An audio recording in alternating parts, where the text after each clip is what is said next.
Bonjour à vous et bienvenue à notre programme de la palabre traditionnelle chez les Bantous.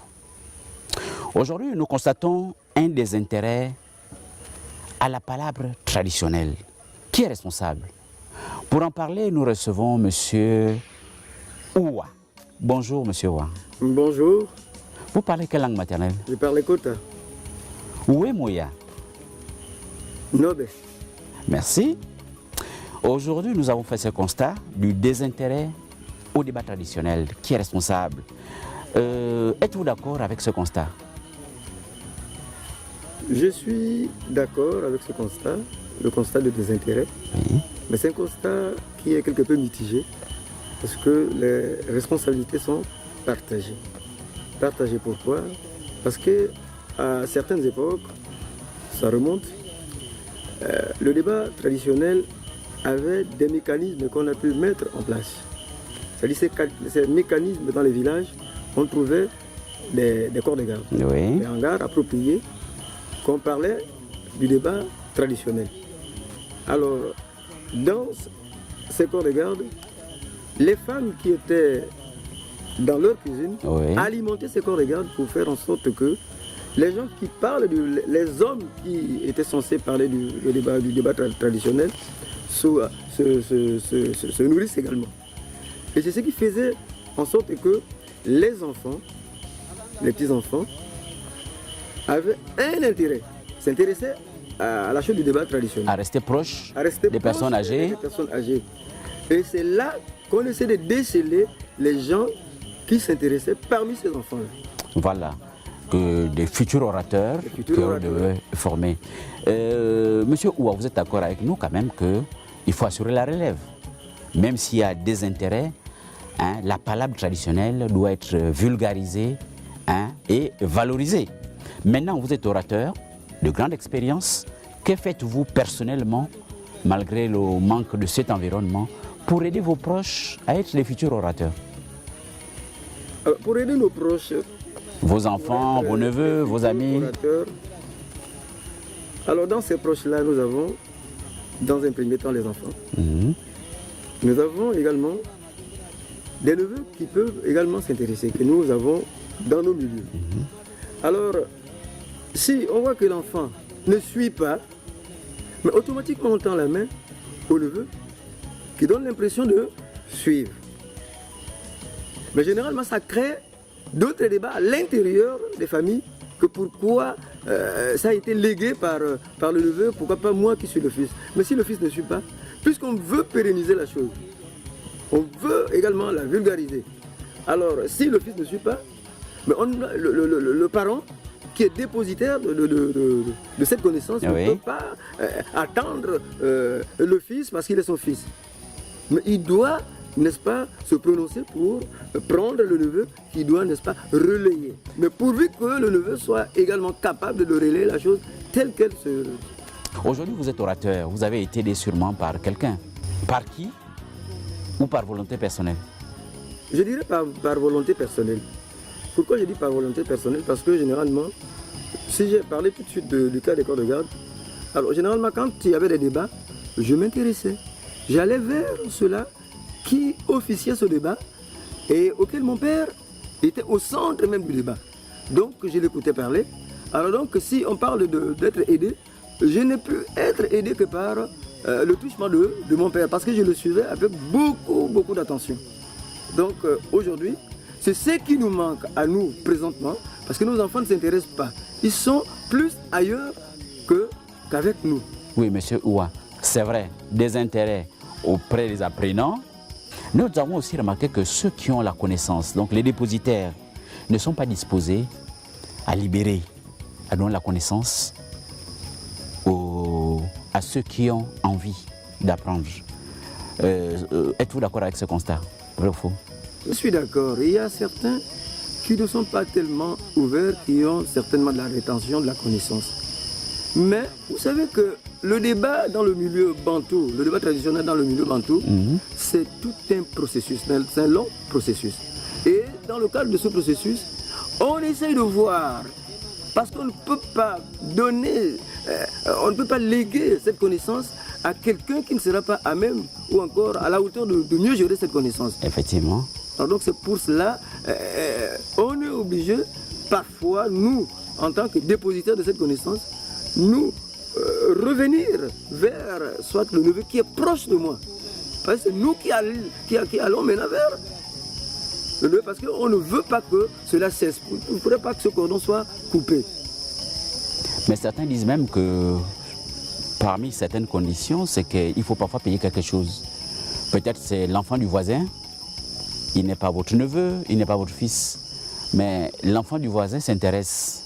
Parfois, le dépositaire dit qu'il faut payer quelque chose. Ça ne remonte pas d'aujourd'hui. Alors, c'est parce que pour recevoir une connaissance, c'est le prix de beaucoup de sacrifices. Alors, si ceux-là qui viennent autour de celui-là qui est dépositaire de la connaissance, ils doivent payer le prix. Dit que quand tu veux vraiment avoir la connaissance, va me chercher telle chose, va dans tel village, va me puiser de l'eau. C'est ça le prix. Effectivement, ce futur orateur qui mérite cette connaissance, en sorte doit remplir certaines conditions aussi. Il doit remplir certaines conditions que vous observez sans qu'il ne sache. Sans qu'il le sache. Voilà. Vous qui observez, c'est vous qui avez vraiment un esprit observateur vis-à-vis du futur orateur. Monsieur Oua, est-il souhaitable aujourd'hui, lorsqu'on va à une cérémonie, les parents vont à une cérémonie, de se faire accompagner des enfants? Bon, à être accompagné des enfants, c'est peut-être pas... Des enfants majeurs qui ont un certain âge, afin de vivre certaines réalités. La raison pour laquelle on dit qu'il y a toujours, même si vous avez beaucoup d'enfants, mais il y a toujours un qui se distingue parmi ceux-là. Et il n'y a que seul toi, même qui a vraiment, qui a beaucoup observé, et qui jugerait peut-être utile de dire que non, mais celui-là, je dois l'amener à chaque fois que j'irai, quand je serai appelé lors des cérémonies. Monsieur Oua, que dites-vous? Quelqu'un a un deuil, par exemple, une cérémonie, un deuil. Il a un collègue, par exemple, de travail qui veut venir manifester sa compassion, venir l'assister. Mais lorsque ce collègue, cet invité, vient vous assister, au lieu d'être au lieu de la cérémonie, il est dans un autre endroit voisin. Par exemple, un bar. Comment vous appréciez cette façon de faire?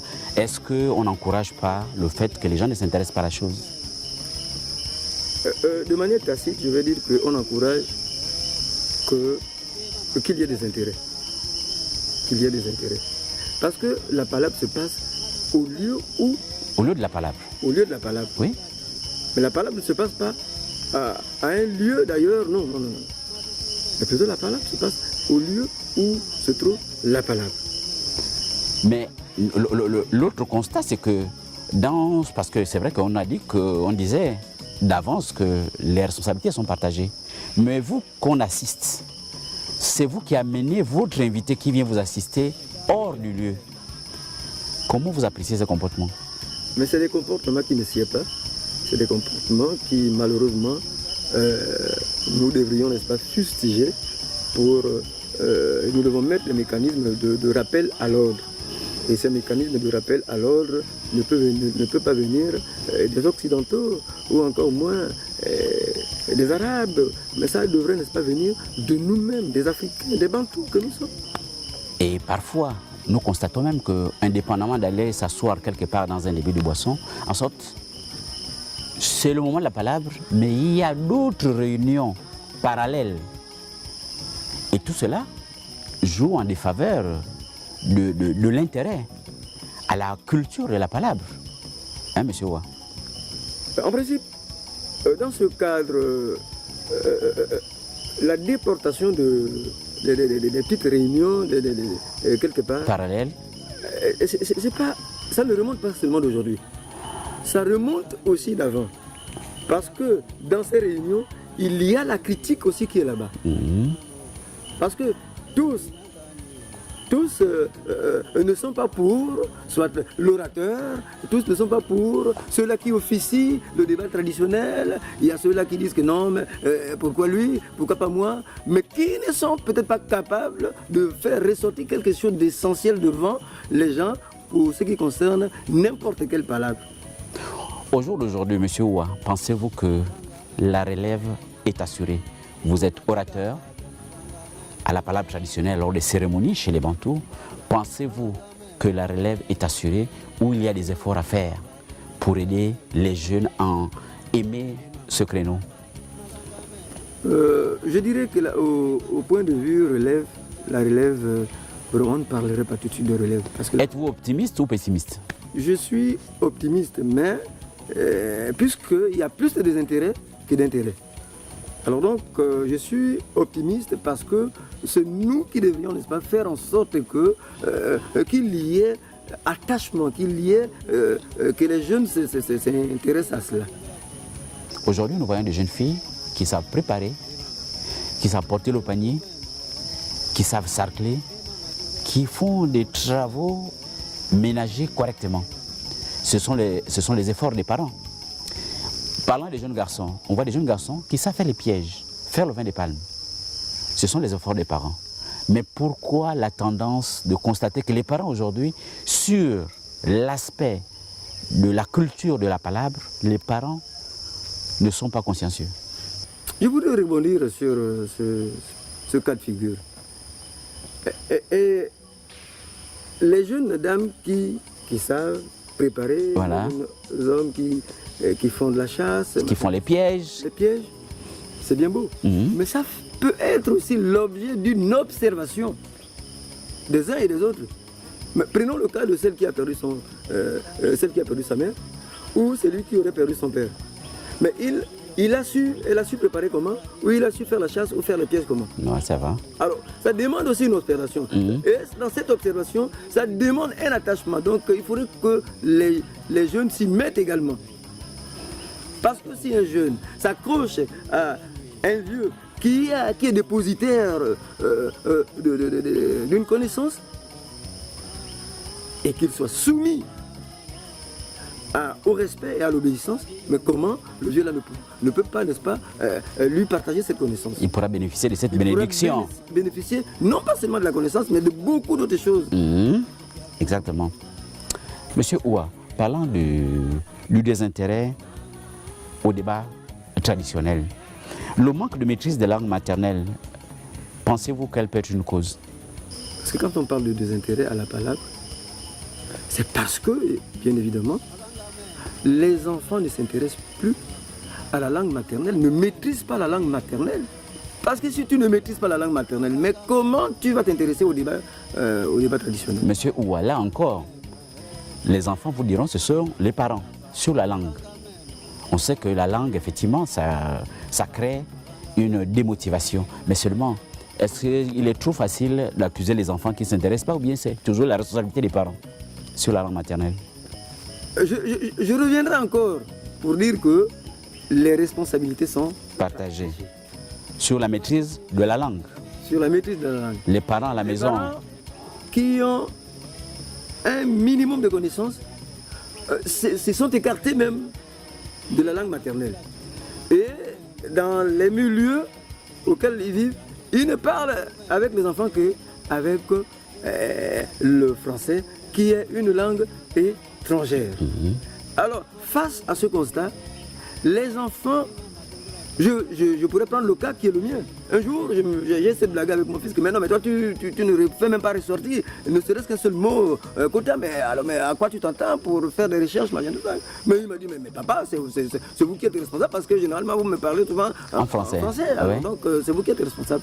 Et j'ai compris que j'avais une part de responsabilité sur ce manquement. Ce manquement-là. Ouais. C'est courageux de reconnaître, monsieur Ouya. Félicitations de reconnaître ce manquement. Il faut à des moments reconnaître les torts qui sont les nôtres. Il ne faut pas seulement dire que non, les enfants, mais nous devrions reconnaître que nous avons également une part de responsabilité. Et à ce jour, en tant qu'orateur, dépositaire de la connaissance chez les Bantous, la palabre traditionnelle, comment valoriser et vulgariser la culture de la palabre? Pour vulgariser. Et valoriser. Et pour vulgariser et valoriser, nous devrions, n'est-ce pas, faire un effort nous-mêmes de tenir un langage qui est lié à la langue maternelle. Oui. Donc nous devons maintenant repartir et parler peut-être plus à nos enfants, mais à nos petits-enfants, la langue maternelle. Parce que ça pourra être, pas ça pourra, mais ce serait bénéfique pour eux. Et ils pourront même faire mieux de recherches par rapport à ça. Parce que il va partir, on lui dira de faire une recherche. Admettons qu'il est dans un domaine des sciences. Et qu'on lui demande comment, va chez toi, mais comment il va faire, comment il fera ressortir les noms des arbres, les noms des feuilles, machin, tout ça, s'il ne maîtrise pas la langue maternelle.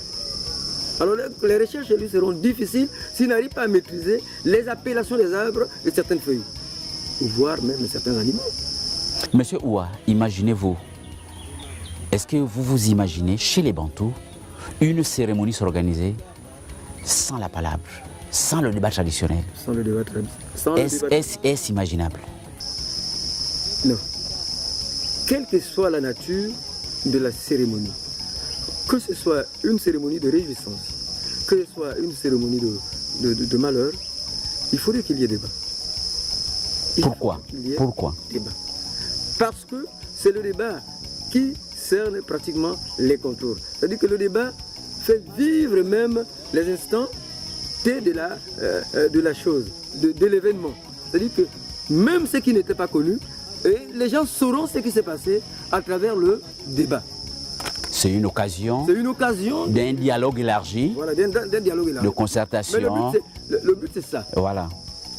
C'est d'essayer de penser, de repenser certaines choses.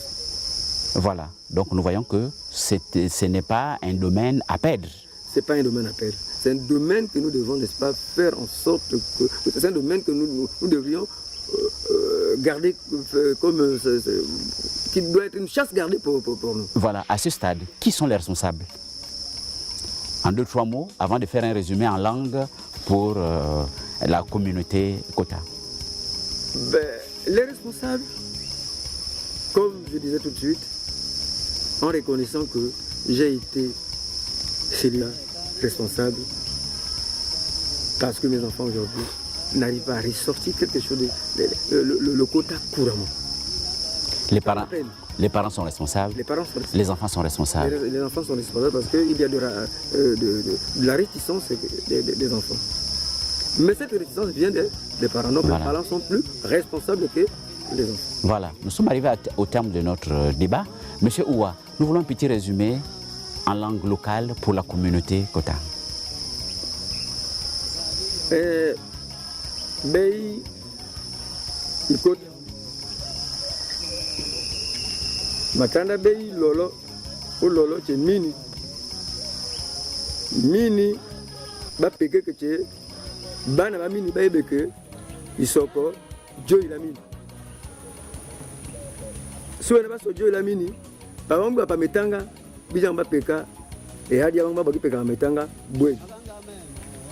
Parce que boye di mene boye bangu peka ba metanga ba duwe boye nge na mini wene bango ndeke ba jo ila mini bango bari ko peka kana boye ba ta bango ba metanga madi metanga melo meche no boaki yolaka bela bien o miele o hakoya be nande